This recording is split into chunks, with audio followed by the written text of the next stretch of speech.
Final whistle. Your team lost. You didn't play. You weren't even in the same city. You were on a couch in a room holding a drink that had gone warm 40 minutes ago. But something in your chest just dropped. And now you're walking around your own apartment like something actually happened to you. Here's what's strange about that. In the last 2 hours, your body released measurably different hormones than the body of every fan sitting on the other side of the stadium. Your testosterone either rose or fell, not because of anything you did, but because of which color jersey you were wearing. Your heart rate spiked at the same moment as 80,000 other people who share exactly one thing with you. They chose the same team. You chose the same team. Or at least that's what you think happened. Because the science tells a different story, and it starts about 3,500 years ago in a stone court the size of a football field, in a civilization that understood something about what sports really are, something we've spent the last century pretending isn't true. In 1998, a group of researchers collected saliva samples from fans at a basketball game and from fans watching a World Cup match on television.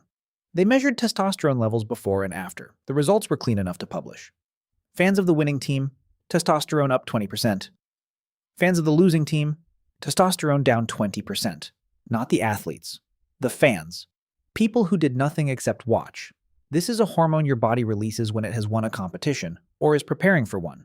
It has been doing this for hundreds of millions of years. It does not know what a television is. It does not know what a league table is. It does not have any concept of a sport. It only knows your group won, or your group lost. Robert Cialdini, the psychologist best known for his work on influence, ran a simple study in 1976. He tracked the language students used after their university's football team played. After a win, we won. After a loss, they lost. Same team, same students. Different pronoun, depending entirely on the outcome. The brain automatically rewrites the sentence. When your group wins, you are part of it. When your group loses, you weren't really part of it. They were, you just watched. Your brain is doing this without asking you. Right now, if you think back to the last time your team won or lost, listen to the word that comes up first. We or they. You didn't choose that word. Your brain chose it for you. A study in Los Angeles measured cardiac deaths in the city after the home team lost the Super Bowl. Women showed a 27% increase in circulatory deaths. Men showed 15%. Not heart attacks from the excitement, deaths.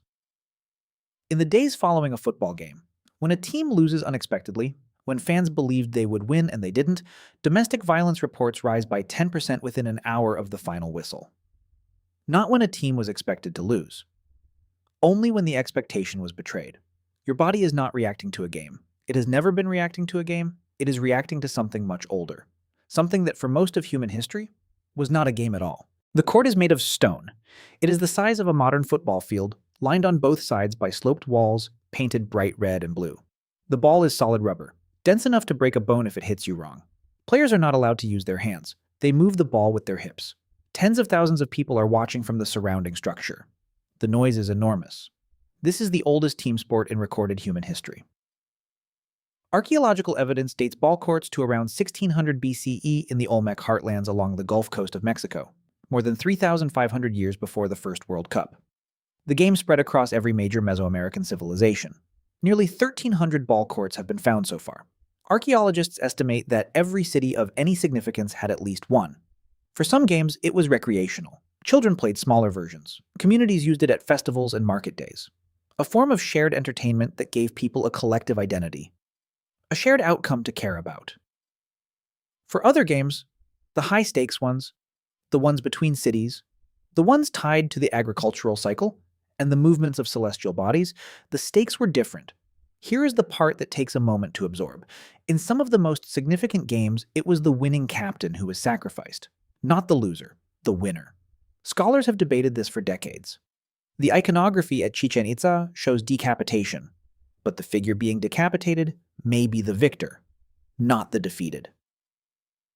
The interpretation that has gained the most traction, being selected for sacrifice was the highest possible honor. To win the game and then give your life was to become something beyond a player. It was to become the offering that fed the cycle of the world. In Maya cosmology, the game was a reenactment of the hero twins defeating the lords of death in the underworld. The court was not a playing field. It was a ritual stage. The outcome had cosmic consequences. The Mesoamerican ballgame is not an anomaly. It is the clearest preserved example of something that existed in every human culture. A structured contest between groups, witnessed by a community, with shared stakes. Across human history, competitive games between groups served the same function that territorial conflict served in our evolutionary past: establishing hierarchy, allocating resources, defining who belongs to which group and what that group's status is. But games did it without the full cost of war. A controlled ritual for an ancient biological need. Your brain does not know the difference. When your team takes the field, the same neural circuits that once tracked the outcome of a genuine territorial dispute come online. The same hormone systems activate. The same threat detection and status monitoring hardware that kept your ancestors alive is now pointed at a scoreboard. It is not doing this because you are irrational. It is doing this because it was built for exactly this kind of situation: groups in competition with shared consequences and you on one side. The mismatch is not that sports make you emotional. That part is working correctly. The mismatch is the scale. Your tribal identity hardware was calibrated for a group of roughly 150 people, people you knew by name, people whose survival was linked to yours. When that group won a territorial dispute, more food, safer ground, higher status, you won too. When they lost, you lost too. The stakes were real. You now run that same hardware on a group of 11 people you have never met, playing for a city you may not have been born in a sport that did not exist 200 years ago. And your body cannot tell the difference. This is why the pronoun flip is so precise. We won. Your status rose. Your body prepared to press the advantage. They lost. Your brain rapidly disassociates, protecting your status by creating distance. This is not a choice. This is an ancient status management system executing in real time, using the only inputs it has. In 2021, a study of 752 Premier League fans produced a finding that seems wrong until you understand the mechanism. Fans of the least successful clubs, too, the teams that get relegated, that lose humiliating derbies, that fail season after season, showed significantly higher identity fusion with their club than fans of successful clubs. Crystal Palace fans, 34% willing to make serious personal sacrifices for their club. Arsenal fans, 9%. The mechanism is called shared dysphoria. Shared suffering bonds a group more durably than shared victory. When you win, you celebrate together and then go home. When you lose, you stay together. You need each other. The loss becomes a shared story, a shared wound, a shared identity.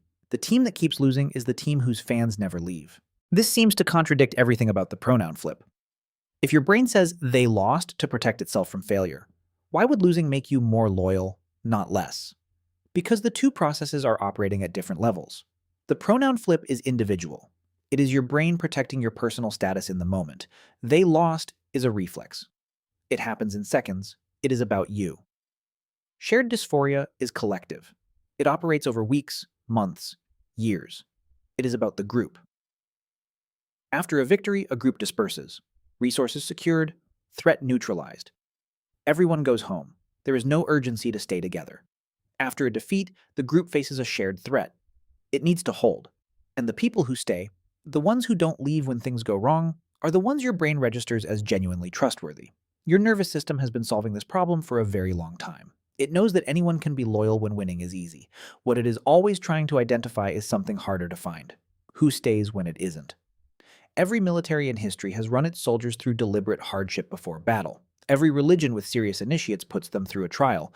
Every group that needs real loyalty, not fair-weather loyalty, uses shared suffering as the bonding mechanism. Not despite the pain, because of it. Shared pain releases oxytocin, the same hormone that bonds mothers to newborns and partners to each other. The neural pathway is the same. The evolutionary logic is the same. The tribe that endured a bad winter together, a failed hunt, a lost conflict, and stayed anyway, was the tribe that lasted. And the individuals in that tribe knew something about each other that no victory celebration could teach. We already know what the other person does when things fall apart. Crystal Palace fans have that knowledge. Arsenal fans, mostly, do not. This is not a sports finding. This is a tribal cohesion finding. The team that keeps losing is not failing its fans. It is, in the oldest possible sense, making them. One more thing worth knowing. Researchers tested this hormone response not just in sports fans, but in people watching chess matches. Chess. No physical contact, no athleticism, no roaring crowd. Just two people moving pieces on a board. The testosterone response was the same. Fans of the winning chess player went up. Fans of the losing chess player went down. The sport does not matter. The ball does not matter. The physical exertion does not matter. What matters is this. There are two sides. One of them is yours, and the outcome tells your body something about your group's place in the hierarchy. That signal is 300 million years old. It predates mammals, it predates vertebrates. It is the oldest status tracking software in the history of life on this planet. And it is currently running on a Tuesday night, pointed at a scoreboard, waiting for the final whistle. Here's the thing that Cialdini noticed in 1976 and that nobody has managed to explain away since.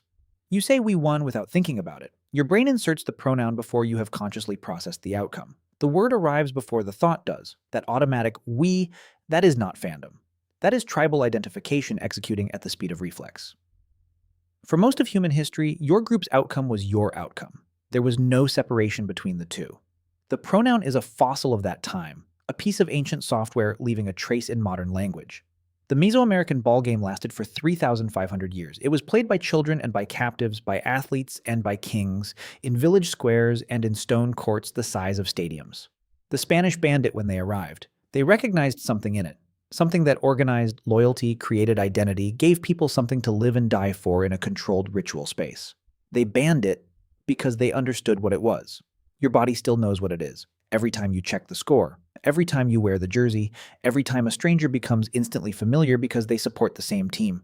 Your nervous system is running an ancient calculation. Who is my tribe? How did we do? And what do I do next? It's not just a game. It never was. If this changed how you see the next time you catch yourself saying we, that's exactly what this channel is for. Savannah.exe. Ancient software, modern world.